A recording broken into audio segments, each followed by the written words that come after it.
सुनिए जी, मोनू अब बड़ा हो गया है। उसकी पढ़ाई लिखाई के लिए कुछ व्यवस्था करिए, नहीं तो उसका भविष्य कैसे बनेगा। आपकी तरह गली गली कबाड़ थोड़ी ना बटोरेगा। क्या करूं?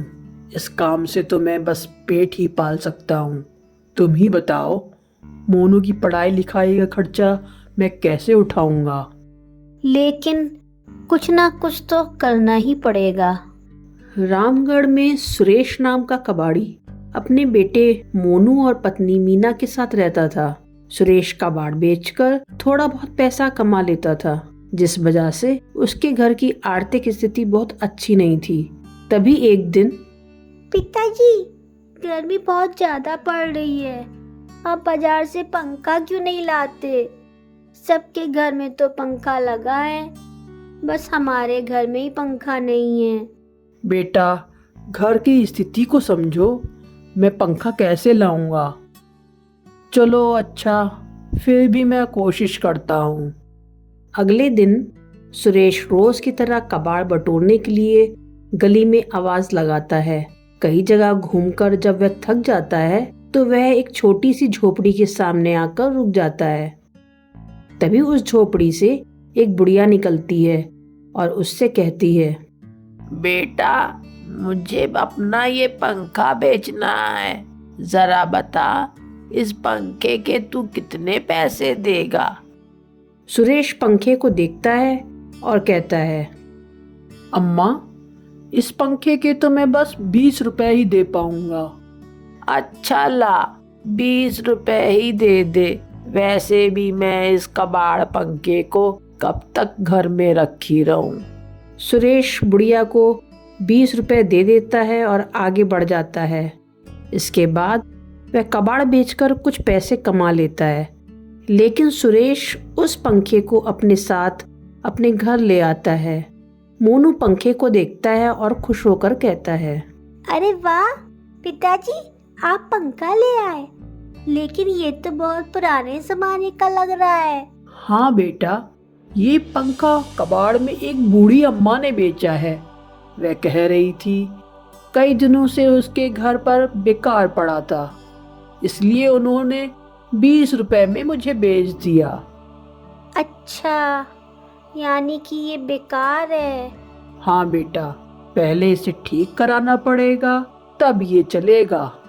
मोनू बहुत उदास हो जाता है।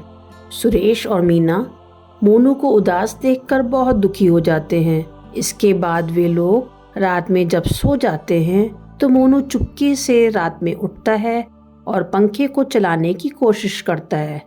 जैसे ही वह पंखे का बटन दबाता है कि तभी अचानक से पंखा चलने लग जाता है। ये देखकर मोनू बहुत खुश हो जाता है और पंखे के आगे चैन से सो जाता है।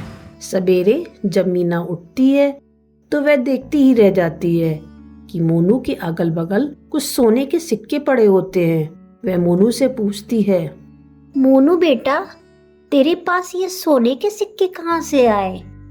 माँ, मुझे नहीं मालूम।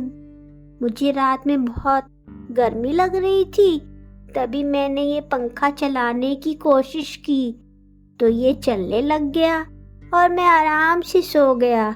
इसके बाद फिर क्या हुआ मुझे नहीं मालूम। इतने में सुरेश भी वहां आ जाता है।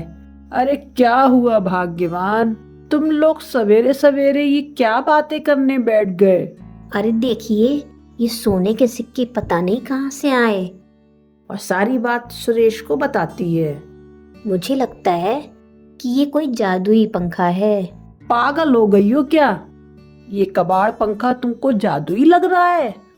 नहीं पिताजी, ये कोई कबाड़ पंखा नहीं है। देखिए, चलता भी है।